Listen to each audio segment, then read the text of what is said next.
ಇವತ್ತಿನ ಬೆಳವಣಿಗೆ ಏನಿದೆ, ರಾಜ್ಯ ಸರ್ಕಾರ ಅವರ ಹಲವಾರು ನ್ಯೂನತೆಗಳನ್ನು ಮುಚ್ಕೊಳ್ಳಿಕ್ಕೋಸ್ಕರವಾಗಿ ಅವರ ವೈಫಲ್ಯಗಳನ್ನು ಜನಗಳಿಂದ ದಾರಿ ತಪ್ಪಿಸ್ತಕ್ಕಂಥದ್ದಕ್ಕೆ ಇವತ್ತಿನ ಒಂದು ಜಂಟಿ ಸದನದ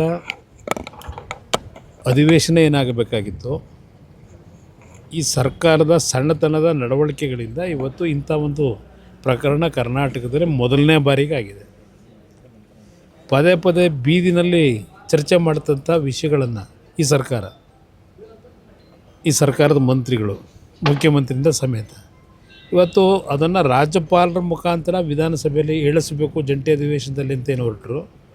ಅದರ ಹಿನ್ನೆಲೆಯಲ್ಲಿ ಈ ಒಂದು ಪ್ರಕರಣ ಇವತ್ತು ರಾಜ್ಯದಲ್ಲಿ ಪ್ರಥಮ ಬಾರಿಗೆ ನಮ್ಮ ಸಂವಿಧಾನದ ಚೌಕಟ್ಟಿನ ವಿಧಾನಸಭೆಯಲ್ಲಿ ನಡೆದಿದೆ.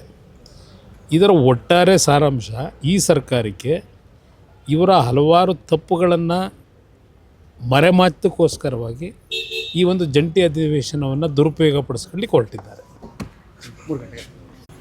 ಇವತ್ತಿನ ಬೆಳವಣಿಗೆ ಏನಿದೆ, ರಾಜ್ಯ ಸರ್ಕಾರ ಅವರ ಹಲವಾರು ನ್ಯೂನತೆಗಳನ್ನು ಮುಚ್ಕೊಳ್ಳಿಕ್ಕೋಸ್ಕರವಾಗಿ ಅವರ ವೈಫಲ್ಯಗಳನ್ನು ಜನಗಳಿಂದ ದಾರಿ ತಪ್ಪಿಸ್ತಕ್ಕಂಥದ್ದಕ್ಕೆ ಇವತ್ತಿನ ಒಂದು ಜಂಟಿ ಸದನದ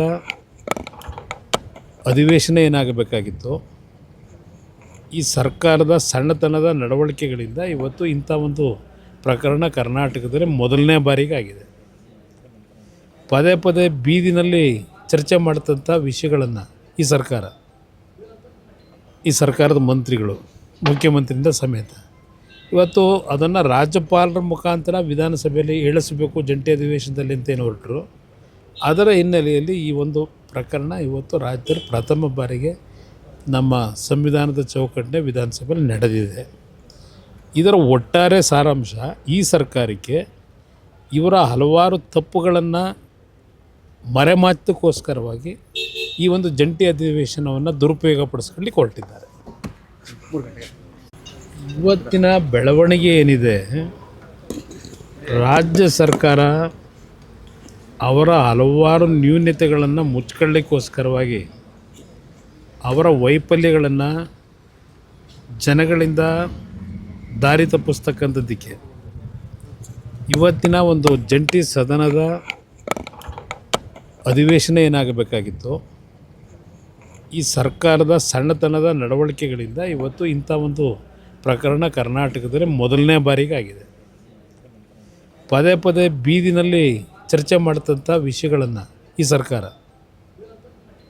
ಸರ್ಕಾರದ ಮಂತ್ರಿಗಳು, ಮುಖ್ಯಮಂತ್ರಿಯಿಂದ ಸಮೇತ ಇವತ್ತು ಅದನ್ನು ರಾಜ್ಯಪಾಲರ ಮುಖಾಂತರ ವಿಧಾನಸಭೆಯಲ್ಲಿ ಇಳಿಸಬೇಕು ಜಂಟಿ ಅಧಿವೇಶನದಲ್ಲಿ ಅಂತೇನು ಹೊರಟರು. ಅದರ ಹಿನ್ನೆಲೆಯಲ್ಲಿ ಈ ಒಂದು ಪ್ರಕರಣ ಇವತ್ತು ರಾಜ್ಯದಲ್ಲಿ ಪ್ರಥಮ ಬಾರಿಗೆ ನಮ್ಮ ಸಂವಿಧಾನದ ಚೌಕಟ್ಟಿನ ವಿಧಾನಸಭೆಯಲ್ಲಿ ನಡೆದಿದೆ. ಇದರ ಒಟ್ಟಾರೆ ಸಾರಾಂಶ, ಈ ಸರ್ಕಾರಕ್ಕೆ ಇವರ ಹಲವಾರು ತಪ್ಪುಗಳನ್ನು ಮರೆಮಾಚೋಕ್ಕೋಸ್ಕರವಾಗಿ ಈ ಒಂದು ಜಂಟಿ ಅಧಿವೇಶನವನ್ನು ದುರುಪಯೋಗಪಡಿಸ್ಕೊಳ್ಳಿಕ್ಕೆ ಹೊರಟಿದ್ದಾರೆ.